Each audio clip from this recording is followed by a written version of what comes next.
آره حالم اینجاست. گوشیو میدم بهش. بله. نه اینجا همه چی خوبه. این هاش اومد. باباته؟ بابای توه؟ باش حرف بزن دیگه. حاله بگه. من میرم بیرون، تو باش راحت حرف بزن.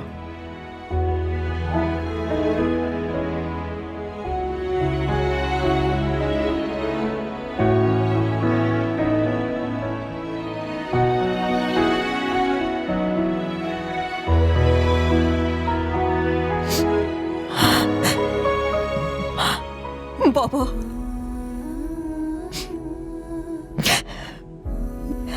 همه چی خراب شد، همه چی نابود شد، خراب شد بابا. ناشکری نکن دختر احمق. تو اصلا عقلم داری یا نه؟ منو پیش خودتون ببرین لطفاً. من قبلنم اینجا جایی نداشتم و الانم ندارم. برای همه بار دوش بودم.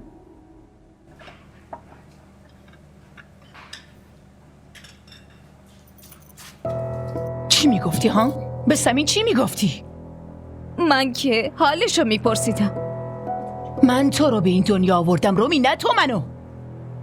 اگه کسی بهت شک کنه، اون بابایی که عزیز دردونشی اون جون تو در جا میگیره. کی بهش اینو میگه؟ شما؟ نه بقیه هم که از ماجرا خبر ندارم. من هیچ وقت شکستم و قبول نمی کنم. وقتی شکست بخوری با قبول کردن یا نکردنش هیچ فرقی نمیکنه. چی بهش میگن؟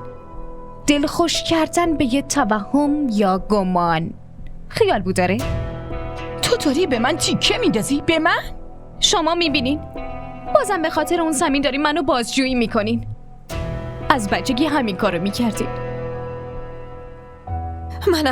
منم دارم همینو میگم. من اینجا وصله ناجورم. واسه همین اگه منو پیش خودتون ببرین همه خوشحال میشن. زنمو، سمین همه خوشحال میشن. من از اینجا ببریم بابا. این دفعه منم انتقاممو گرفتم. تا آخر عمرش این زخم میمونه. از چه زخمی داری حرف میزنی؟ داشت میپرسید زخم سمین الان چطوره؟ نه خیر، انتقام چی داشتی میگرفتی؟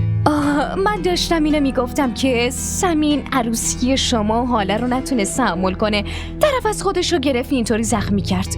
فردا اگه سعی کنه به حال آسیبی برسونه چی؟ هرچی دهنت میاد واسه خودت میگی ها. با پشت دست میزنمت اگه اینقدر چرت و پرت بگی. مامان بچه هست دیگه، هرچی دهنش اومده گفته دیگه. حالا میخواین کتکش بزنی؟ بلش کن. منو ببخش اگه ازم اشتباه سر زد. آخه من کجا اونقدر حق دارم که به کسی خوب و بد و نشون بدم؟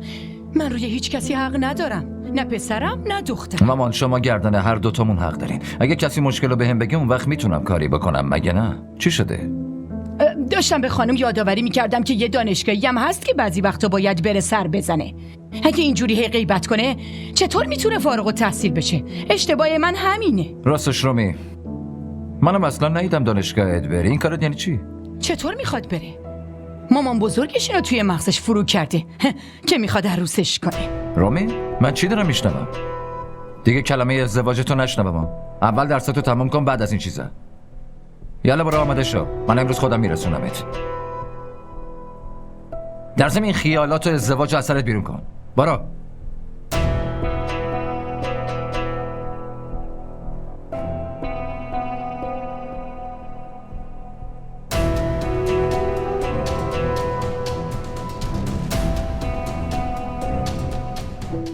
همراه ما باشید و فراموش نکنید که سابسکرایب کنید تا بهترین سریال ها را با دوبله فارسی از تلویزیون دیدی تیوی تماشا کنید.